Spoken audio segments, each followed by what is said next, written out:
Hi, welcome back. Make yourself comfortable. You'll remember at the very start of this course we talked about the Great Divide, and we posed this as one of the fundamental questions for the whole course, the divide between the traditional and the modern and some other divides. We're going to circle back to that right now. We're going to talk about a period in which the divergence between East and West really becomes marked. Let's call this the Great Divergence.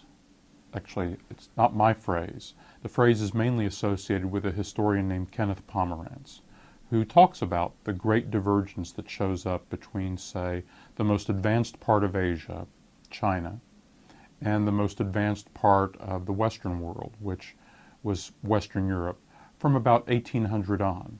Let's try to measure what he means by a great divergence. Let's look at these charts. These charts are produced by an economic historian named Angus Maddison, published in a compendium called The World Economy by the Organization of Economic Cooperation and Development. Let's zoom in on per capita GDP. Per capita GDP means the amount of product per person. So this is a per person measure between 50, and this is growth of product per person per year. So per year for the 320 years between 1500 and 1820, average growth of per person product in Western Europe is 0.15% per year. That average in Asia is about flat, with some variance between different parts of Asia. Some difference there, but not huge. But now let's look a little closer at this. Examine the period 1820 to 1870. Notice that Western Europe is growing per person on average of about 1% per year for 50 years, on average. While in Asia, excluding Japan, that would be China, India, Southeast Asia, on average it's actually declining slightly per year for 50 years. That's going to be a pretty big divergence. Now I want to look at total product, total GDP. 1500, again, going back to that period, this is 1500 to 1820. This is 1820 to 1870. So here's Western Europe, on average, total gross domestic product growing about 0.4% per year. Asia, excluding Japan, growing on average about 0.3% per year. A lot of variation within these regions. China, and particularly parts of China, is the wealthiest. So actually parts of China will be better than much of Western Europe and so on. Now look at this period, the 50 years between 1820 and 1870. A stark change in the rate for Western Europe, growing on average pushing towards 2% per year for 50 years in total gross domestic product. And here's your average for Asia, not including Japan, in that same 50-year period. Well, that also is going to amount to a great divergence. Let's look at it yet one more way. Now I want to zoom in on this idea, shares of world GDP. So basically, what regions of the world are producing the most stuff during this period? Well, in 1500, Asia, excluding Japan, is producing 62% of the world's stuff. Western Europe is producing about 18%. In 1820, Asia is still the main producer of the world's stuff, 56%. Europe up a little to 24%, with Western offshoots, the United States of America, Latin America, a couple percent more. Look at what happens between 1820, again, just that 50 years, to 1870. Quite a change. Western Europe's now producing 34% of the world's stuff. Its offshoots in the Western Hemisphere, or Australia, now 10%. Asia's proportion, 36. And actually, you can see the momentum now carrying forward. If we jumped forward another 43 years to 1913, between Western Europe and the United States and South America and Australia and so on, well, you've got more than 55%. The majority of the world's output is now coming from those places. Asia is 22%. So if you see just what's happening between these two periods, you can see in statistics, dry economic statistics, what's meant by the Great Divergence. And of course, this manifests itself in a host of ways in the material condition of people's lives. So the issue we have is, why did this happen?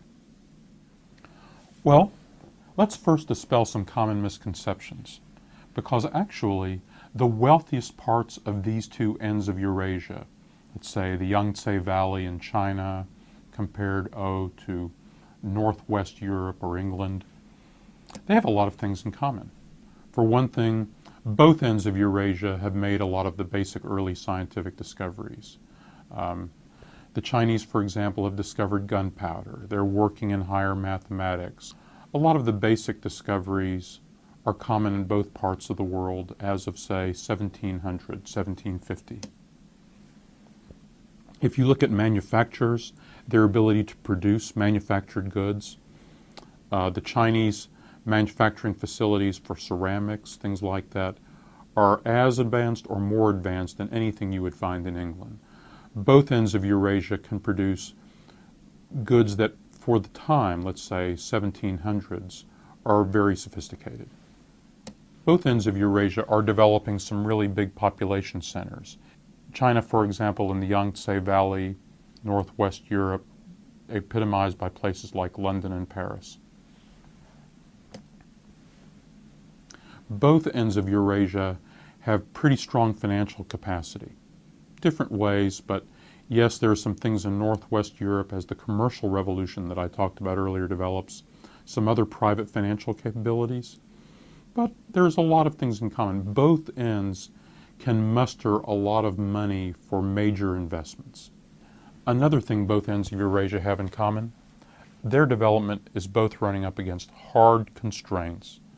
Not enough land, not enough resources to support the way population is growing.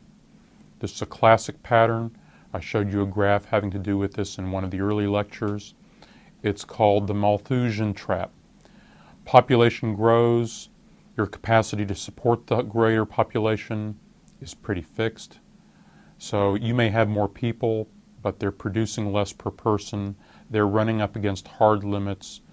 Bad things happen. Famine, population then declines, and you start the cycle again. So in the 1700s, both ends of Eurasia are running up against this. Look at China, they're cutting down all the trees. They're running into all kinds of environmental problems and finding the food to put in their mouths and the fiber to wear on their backs. Go to the other end of Eurasia, you could see symptoms of similar problems. Deforestation all over England, for example. So both ends are running into the ecological constraints that should flatten out their ability to develop. Here, though, is where we get into the differences. Let me split these differences into two parts. Why is the West able to bust the ecological constraints? They have access to two kinds of things that allow them to break the ceiling. They have access to extra resources,